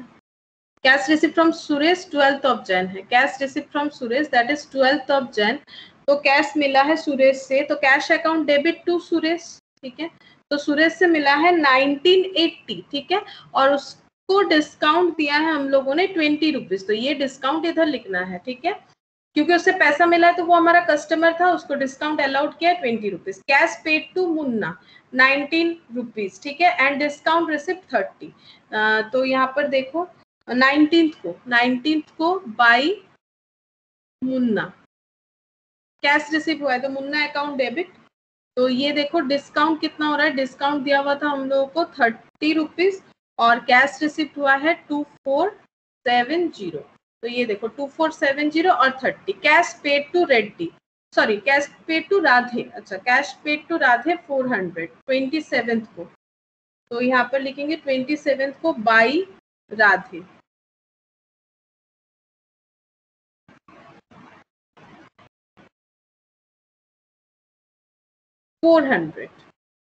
नेक्स्ट देखो क्या बोल रहा है, परचेज गुड्स फॉर कैश। हम लोगों ने गुड्स परचेज किया है कैश में, तो 28th है, 28th जैन बाई परचेज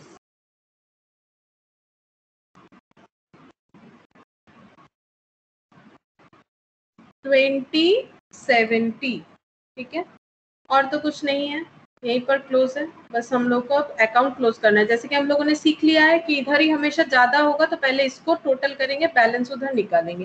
तो किस तरह से टोटल करते हैं, देखो यहाँ पर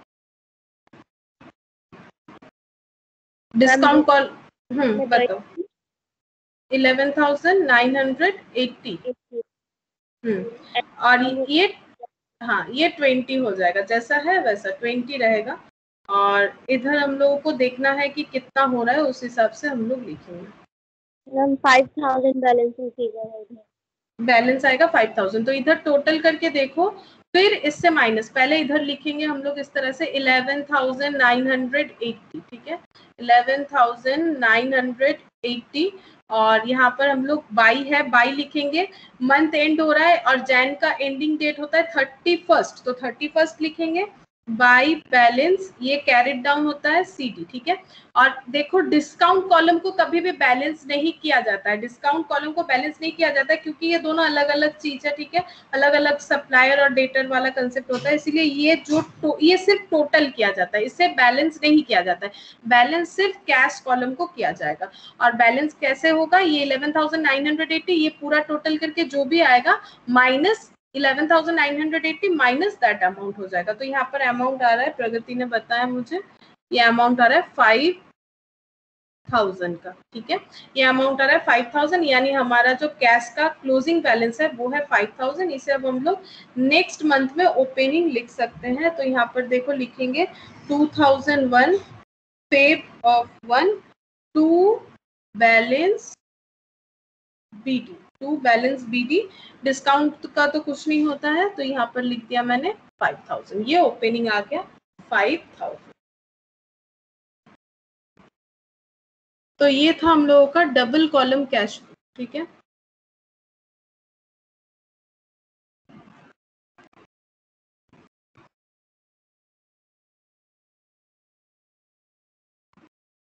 अब देखो थोड़ा तुम लोगों को कैश डिस्काउंट और जो ट्रेड डिस्काउंट होता है उसमें थोड़ा डिफरेंस बता देते हैं कि कैश डिस्काउंट क्या होता है और ट्रेड डिस्काउंट क्या होता है, ये दोनों नाम तुम लोग सुने होंगे। तो कैश डिस्काउंट और ट्रेड डिस्काउंट, कोई बता सकता है दोनों में डिफरेंस क्या है? व्हाट इज कैश डिस्काउंट और व्हाट इज ट्रेड डिस्काउंट? किसी को आइडिया है? मैम ट्रेड डिस्काउंट का एंट्री नहीं होता है और कैश डिस्काउंट का एंट्री होता है। ट्रेड डिस्काउंट का एग्जांपल जस्ट लाइक मैम अगर किसी मॉल में हम लोग जाते हैं और वहाँ पे मैम रहता है 20% डिस्काउंट, तो इस डिस्काउंट को मैम ट्रेड डिस्काउंट बोलते हैं। हुआ रहता है ना, जो हम लोग को दिखता है, दैट इज ट्रेड डिस्काउंट, ठीक है। और कैश डिस्काउंट कहीं लिखा हुआ नहीं रहता है, ठीक है। कैश डिस्काउंट अगर मतलब हम लोगों ने टाइम पे पैसा दे दिया, ठीक है, या फिर अर्ली पैसा दे दिया, तो हम लोग को कैश डिस्काउंट मिलता है, जो कि इंस्टेंट मिलता है, जो बिल में कभी मतलब उस तरह से लिखा हुआ नहीं रहता है, ठीक है। लेकिन ट्रेड डिस्काउंट जो है वो बिल में शो किया जाता है, जैसे कि अभी हम लोगों ने परचेज बुक में किया, सेल्स बुक में किया, ठीक है। तो देखो क्या बोल रहा है, it is a reduction granted by the supplier from the least price of goods or services on business consideration, ठीक है। ऑन बिजनेस कंसिडरेशन, कंसिडरेशन मतलब समथिंग इन रिटर्न, ठीक है। हम लोग कुछ भी परचेस करेंगे तो उसके बदले हम लोगों को कुछ देना पड़ेगा, दैट इज पेमेंट करना पड़ेगा, ठीक है। तो जब भी हम लोग कुछ खरीदते हैं, हम लोग को एक इनवॉइस यानी बिल मिलता है, ठीक है।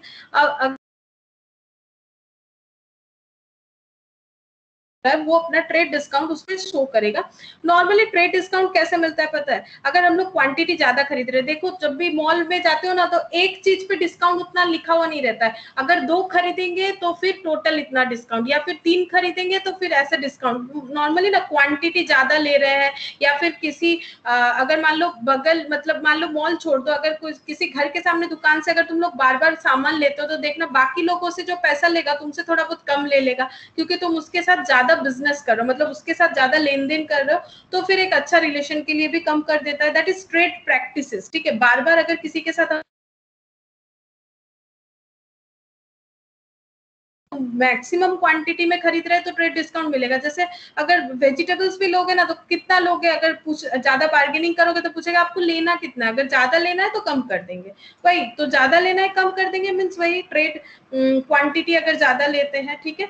Other than for prompt payment, prompt मतलब टाइम के अंदर, जल्दी जल्दी टाइम के अंदर पेमेंट के लिए कभी ट्रेड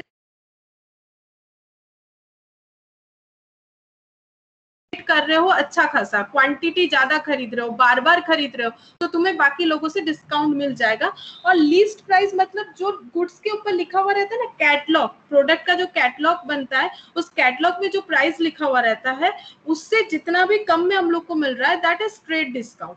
और कैश डिस्काउंट क्या होता है? A reduction granted by a supplier from the invoice price in consideration of immediate payment और payment with a stipulated period. मतलब कैश डिस्काउंट का मतलब ये होता है कि सप्लायर जो है, ठीक है, वो तुम्हें क्या कर रहा है, तुम्हें इंस्टेंट एक डिस्काउंट दे रहा है। क्यों दे रहा है? क्योंकि तुमने उसका पेमेंट जो है या तो स्टिपुलेटेड पीरियड, मतलब जो मेंशन किया हुआ तो उसके अंदर कर दिया, या फिर उससे आगे कर दिया। प्रॉम्प्ट पेमेंट, टाइम के अंदर पेमेंट करने पे कैश डिस्काउंट मिलता है, ठीक है। जैसे कि देखो एक एग्जाम्पल दिखा रहे हैं, एक बार समझ लेते हैं इसे एक एग्जाम्पल के साथ।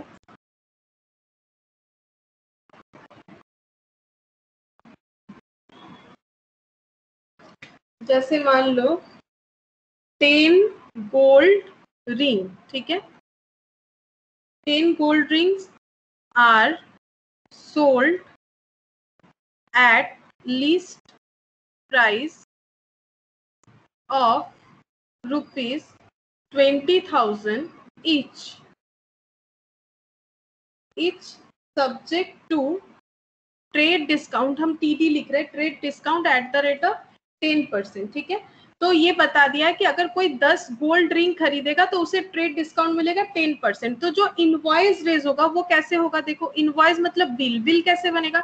10 गोल्ड रिंग्स मान लो कोई खरीद लिया एट द रेट ऑफ कितना करके है 200, तो उसका बिल बन रहा है। देखो उसका बिल के ऊपर ऐसे लिखा जाएगा 2 लाख, 2 लाख नहीं हो रहा है, कितना हो रहा है,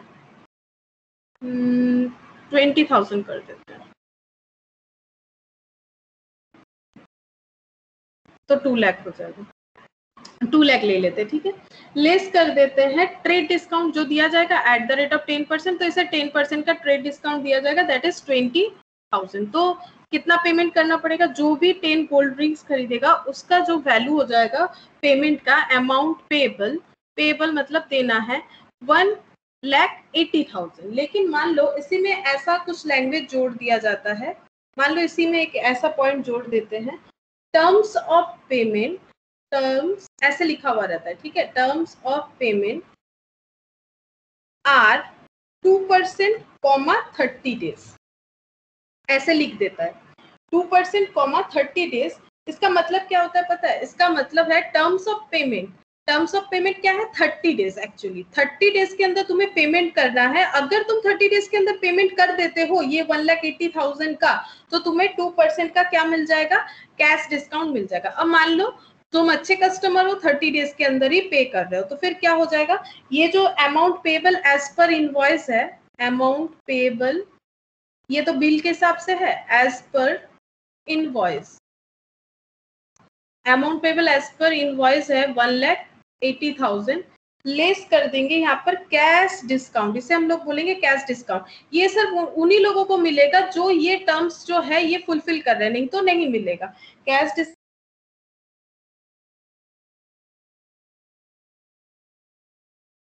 पेमेंट करने का अमाउंट हो जाएगा 1,76,400, 1,76,400 कैश पे, cash paid with in 30 days, क्योंकि 30 डेज के अंदर अगर किसी ने पे किया है तो इसका नेट अमाउंट पेएबल इतना हो जाएगा। ये होता है कैश डिस्काउंट, ठीक है।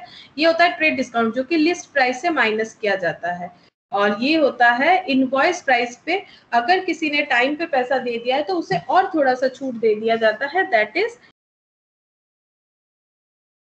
Cash discount. अब देखो इसके आगे क्या बोला है, यहाँ पर बोला है पर्पस क्या है, ये ट्रेड डिस्काउंट दिया जाता है प्रोमोट टू सेल। तुम लोग भी देख के बोलते हो ना, अरे देखो वहां पर बोल रहा है कि ये 2 लेने से इतना कम हो जाएगा, चलो ले लेते हैं, तो मतलब उसका सेल क्या हो रहा है, प्रोमोट हो रहा है, ट्रेड डिस्काउंट दे रहे हैं, दिख रहा है आंख से, ठीक है, तो फिर ये क्या हो रहा है, प्रोमोट कर रहा है अपने सेल को। लेकिन इसमें प्रोमोट नहीं होता है, सेल प्रोमोट नहीं होता है, लेकिन इसमें क्या होता है, एनकरेज द प्रॉम्प्ट पेमेंट। मतलब अगर तुम्हें 2% और भी डिस्काउंट मिल रहा है तो तुम, अगर तुम्हारे पास पैसा है तो तुम पेमेंट कर दोगे ना। अगर नहीं कर पाते हो 30 डेज के अंदर तो 1,80,000 पेमेंट करना पड़ेगा, लेकिन कर देते हो तो 1,76,400 एक एक्स्ट्रा डिस्काउंट दे दिया, तो कि बहुत जन चाहेगा कि अरे मेरा 3,600 तो बचेगा, जिन लोगों के पास पैसा अवेलेबल है वो लोग जाएगा और पेमेंट कर देगा, ठीक है। तो इससे क्या होगा, प्रॉम्प्ट पेमेंट, टाइम पे पेमेंट करने का एक एनकरेजमेंट मिलेगा, तभी कैश डिस्काउंट दिया जाता है। It is allowed on purchase of goods, ये जब गुड्स परचेज करते हैं उसके ऊपर डिपेंड करता है, क्वांटिटी के ऊपर, वॉल्यूम के ऊपर, ठीक है।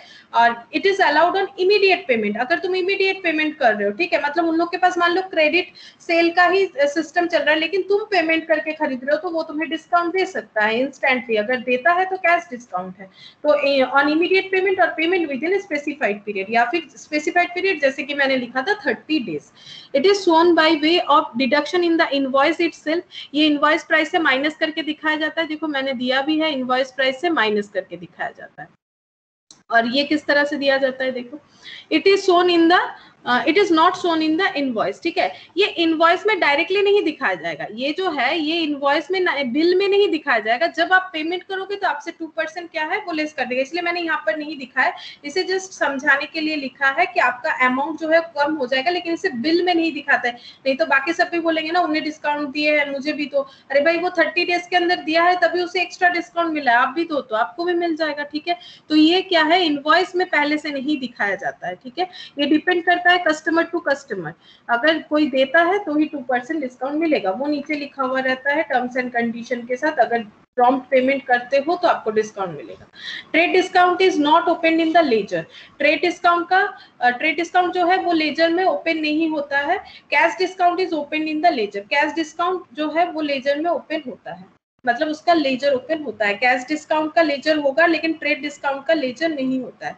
Variations, it may very with the quantity purchase, ये जो है क्वांटिटी के साथ वेरी हो जाता है, मतलब ज्यादा खरीदोगे तो ज्यादा डिस्काउंट मिल जाएगा, ठीक है, डिस्काउंट मिलेगा। इट में very with the period with in which the, ये मेनली पीरियड के ऊपर डिपेंड करता है, ये टाइम के साथ चलता है। अगर टाइम पे पेमेंट करोगे तो डिस्काउंट मिलेगा, कैश डिस्काउंट। और ये क्वांटिटी जितना ज्यादा खरीदोगे, वॉल्यूम बढ़ाओगे तो ट्रेड डिस्काउंट मिलने का चांस ज्यादा हो जाता है, ठीक है।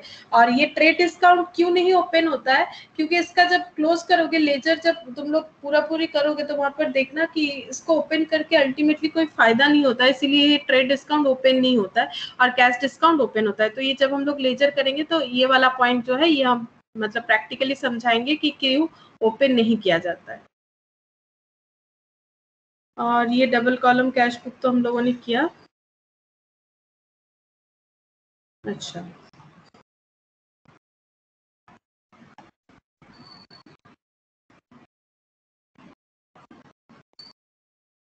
अब देखो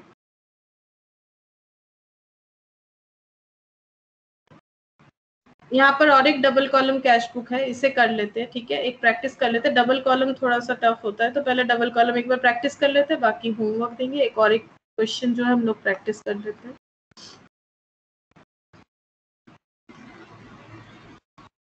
तो तुम लोग इसका स्ट्रक्चर बनाओ। कैश बुक,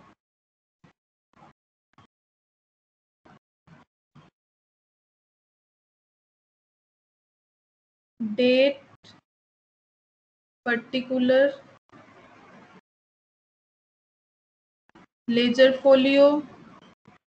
अब डबल कॉलम है विथ डिस्काउंट है, double column cash book with discount है, क्योंकि देखो ये लिखा हुआ है अलाउड डिस्काउंट, ये नीचे लिखा हुआ है देखो, make out the two column cash book cash and discount column, बता ही दिया है कैश एंड डिस्काउंट कॉलम। तो डिस्काउंट, अब यहाँ पर कैश भी लिख सकते हो, अमाउंट भी लिख सकते हो।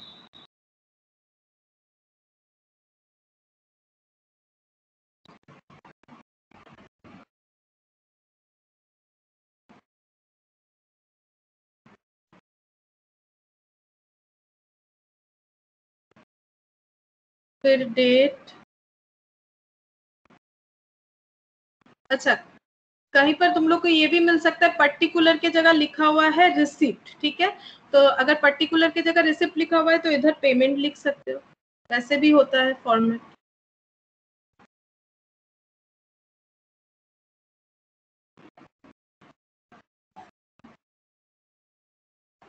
ये हो गया क्रेडिट और इधर हो जाएगा डेबिट।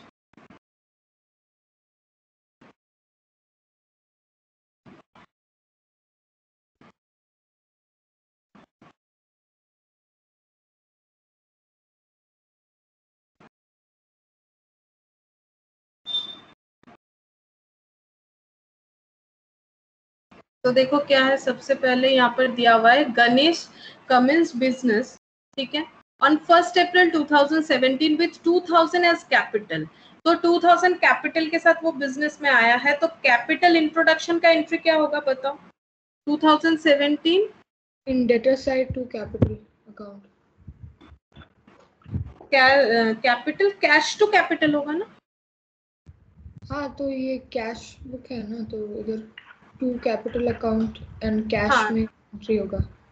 हाँ, तो कैश बुक में होगा टू कैपिटल, हाँ कैश बुक में होगा टू कैपिटल अकाउंट और अमाउंट हो जाएगा 2000। हाँ, डेबिट साइड में टू कैपिटल, अमाउंट हो जाएगा 2000।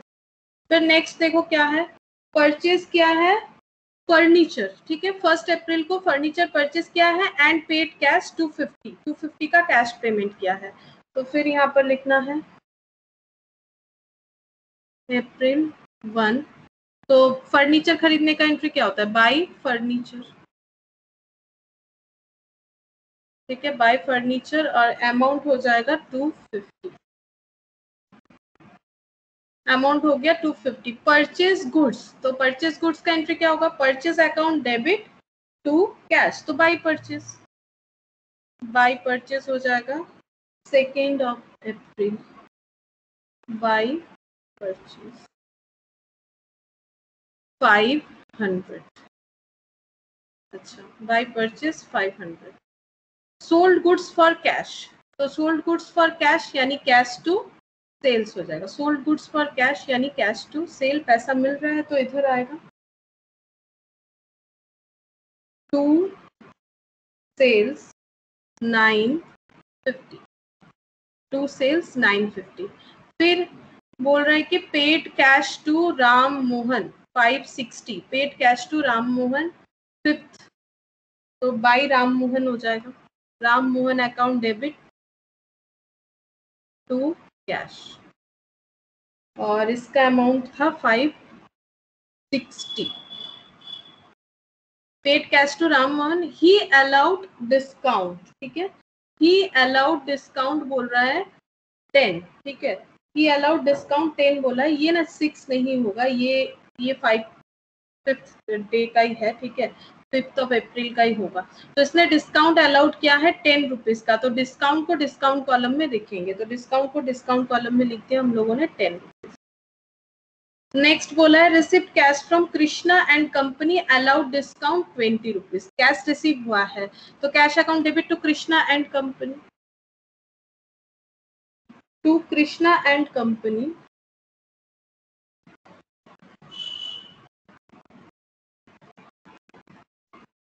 डिस्काउंट है 20, रिसीव हुआ है 600। अब नेक्स्ट इधर देखो क्या है, पेड फॉर पेटी एक्सपेंस, पेटी मतलब छोटा मोटा खर्चा, अप्रैल 7 15 रुपीज, बाई पेटी एक्सपेंस, पेटी एक्सपेंस है 15 रुपीज का। नेक्स्ट है कैश परचेस, तो by purchase 8th of April, तो बाई परचेस, Ma'am, हाँ ma'am, I have a question. हाँ बोलो।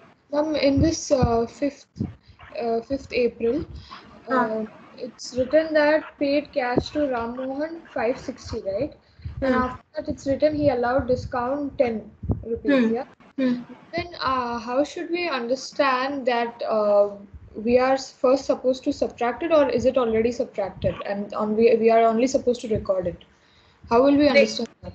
अच्छा तो देखो यहाँ पर दिया हुआ है paid cash to Ram Mohan, हम लोगों ने पे किया है उसे 560 और उसने हम लोगों को डिस्काउंट अलाउड किया है 100। अगर ये डिस्काउंट के साथ होता तो पेड कैश नहीं लिखा हुआ रहता, ठीक है, ये पेबल होता तो पेबल हो जाता 570। अब पेड 560 बता दिया है, मतलब हम लोगों ने जो पेमेंट किया है वो डायरेक्ट 560 किया है, इसका मतलब ये 10 रुपीज जो है वो ऑलरेडी सब्ट्रैक्टेड है, ठीक है, और उसने हम लोगों को डिस्काउंट अलाउड किया, क्योंकि यहाँ पर पेड लैंग्वेज से पता चल रहा है कि पेमेंट अगर 560 का किया है और फिर बोल रहा है डिस्काउंट भी दिया है तो ये ऑलरेडी सब्ट्रैक्टेड ही है इसमें से।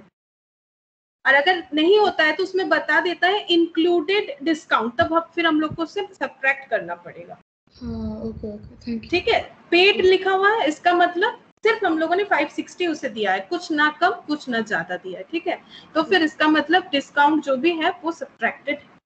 Okay ma'am thank you. अच्छा नेक्स्ट देखो, हम लोगों ने कैश परचेज तक किया, अब है पेड फॉर लेबर 1000, तो पेड फॉर लेबर है तो बाई लेबर को पेमेंट करने से क्या एंट्री होता है, बाई वेजेस लिखते हैं, ठीक है, बाई वेजेस लिखेंगे हम लोग, लेबर से अच्छा होगा अगर हम लोग बाई वेजेस लिखते हैं तो, क्योंकि लेबर को जब पेमेंट किया जाता है वेजेस लिखा जाता है, तो बाई वेजेस, और उसके बाद है paid Ali and son 400 they allowed discount, अब यहाँ भी पेड दिया हुआ है यानी हम लोगों ने 400 ही पे किया है और उसने हम लोगों को डिस्काउंट दे अलाउड डिस्काउंट 8 रुपीज, तो हम लोगों को 8 रुपीज का डिस्काउंट रिसीव हुआ। तो 13 फिर से 13 को ही बाई अली एंड, तो यहाँ पर हो जा रहा है 8 रुपीज का डिस्काउंट था और ये 400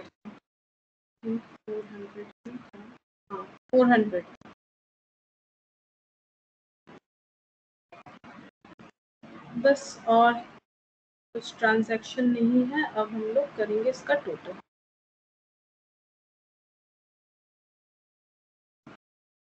तो तुम लोग टोटल करो देखो कितना आता है, और टोटल हमेशा पहले हम लोग डेबिट साइड करेंगे बिकॉज कैश बुक में यही ज्यादा होगा, कैश है ना, इधर कम हो ही नहीं सकता है। अगर ऐसा हो जाता है किसी भी कंडीशन में तो गलत हुआ है कैलकुलेशन।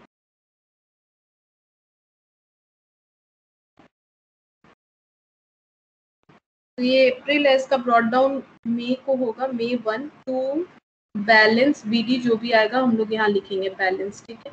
तो ये 20, ये तो टोटल होता है तो यहाँ पर लिख लेते हैं हम, ये हो जाएगा 18 और इसका टोटल तुम लोग करो 2000, हाँ 3550, अब 3550 अब इसका बैलेंस करेंगे। और अप्रैल यहाँ पर 31 मत लिख दो, ठीक है। अप्रैल कितने दिन का होता है? 31 डेज नहीं होता है अप्रैल में, ये अप्रैल का मंथ है। 30, हाँ 30 लिखेंगे, बाई साइड है तो by balance C D carried down.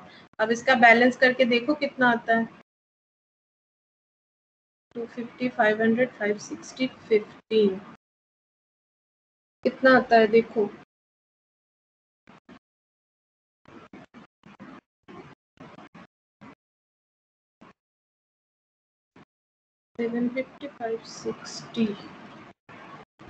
अच्छा ये आ रहा है 675, ठीक है, ये आ रहा है 675। तो यहाँ मैंने ब्रॉड डाउन लिखा था ना, तो इसको भी हम लिख देते हैं 675 का ब्रॉड डाउन हो। तो ये आ गया कैश बुक डबल कॉलम, जिसमें हमारा टू बैलेंस बीडी आ गया 675। हमारे पास 3550 का था, और इसका मतलब ये होता है, एक बार एकदम जनरली समझ लो कि हमारे पास पहले से 2000 था, सेल करके 950 आया, कृष्णा एंड कंपनी से हम लोग को 600 मिला, वो हमारे डेटर थे।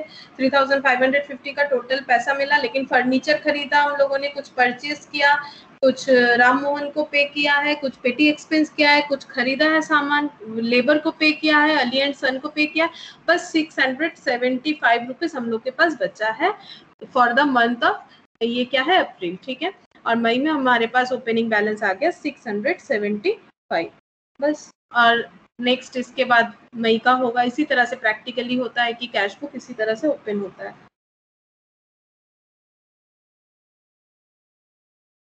और जब कैश बुक का लेजर पोस्टिंग होगा तो उसमें क्या होगा, कैश अकाउंट और ओपन करने का जरूरत नहीं। जैसे परचेज बुक में हम लोग परचेज अकाउंट ओपन कर रहे थे ना, उसका जरूरत नहीं होगा, सिर्फ ये सब अकाउंट हम लोग चाहे तो ओपन कर सकते हैं। लाइक ये फर्नीचर, ठीक है, ये फर्नीचर, परचेज, राम मोहन, ठीक है, ये सब अकाउंट ओपन होगा, लेकिन कैश अकाउंट ओपन करने का जरूरत नहीं है, हम लोगों ने स्टार्टिंग में ही पढ़ा।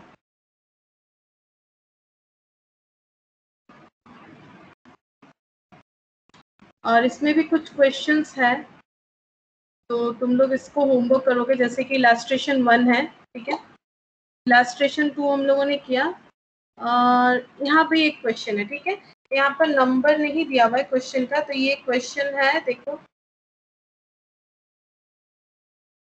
इस क्वेश्चन का पार्ट ये वाला है, और लास्ट यहाँ एक क्वेश्चन है, ठीक है, यहाँ एक क्वेश्चन है लिखा हुआ है, double column cash book prepare करना है, ये वाला, ये क्वेश्चन है सिंगल पेज में जो है, और ये इसका पार्ट है, ये क्वेश्चन है।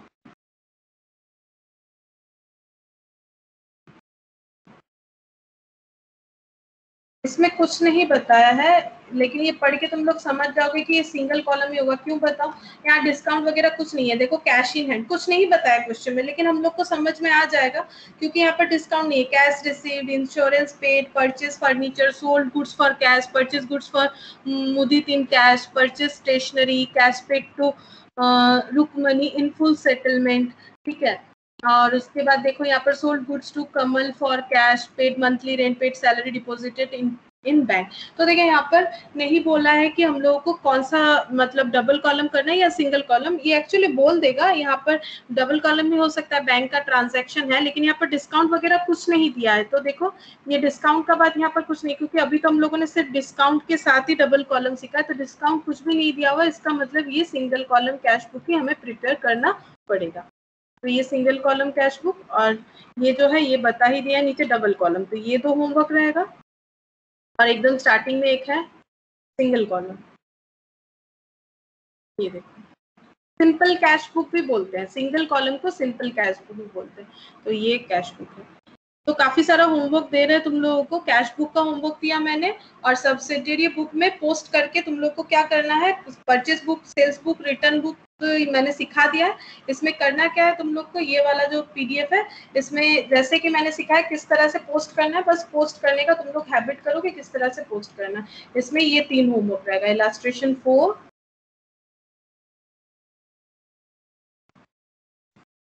और यहाँ पर इलास्ट्रेशन 3 2, और यहाँ पर इलास्ट्रेशन 2। मैंने यहाँ से सिर्फ इलास्ट्रेशन 1 करवाया है, तो यहाँ से 3 होमवर्क्स और वहां से 3, टोटल 6 होमवर्क्स तुम लोग का रहेगा। टोटल 6 होमवर्क रहेगा तुम लोग का। और हम लोगों ने इसके साथ डेबिट नोट, क्रेडिट नोट भी सीखा, तो तुम लोग उसे याद रखोगे, ठीक है।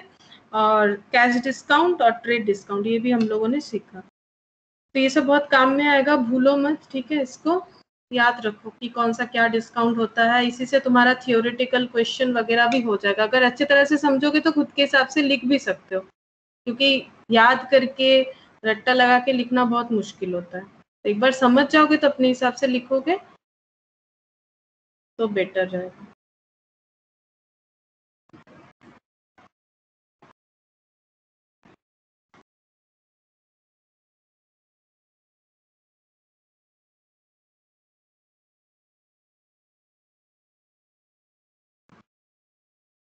तो आज हम लोग इतना